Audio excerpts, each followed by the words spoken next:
अस्सलामुअलैकुम दोस्तों, यहाँ पर आपको एक अहम और सबसे बड़ी ब्रेकिंग न्यूज से आगाह करते चले। पाक फौज ने भारत पर तबाही मचा दिया है। वजीर आजम इमरान खान का भी बहुत बड़ा बयान आ गया है भारत के खिलाफ। तो नाजरीन, आइए आपको मुकम्मल तफसील से आगाह करते हैं, लेकिन उससे पहले कि अगर आपने अभी तक भी चैनल को सब्सक्राइब नहीं किया तो सबसे पहले चैनल को सब्सक्राइब करके वीडियो को लाइक जरूर कर दें।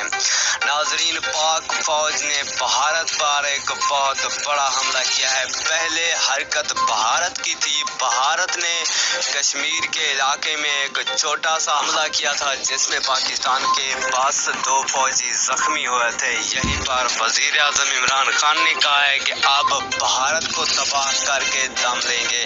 नाजरीन, पाक फौज ने मिसाइलों की बारिश कर दिया है। अब भारत में हाल कशीदा हो चुके हैं, क्योंकि अब पाकिस्तान का एक बहुत बड़ा कदम उठाने वाला है।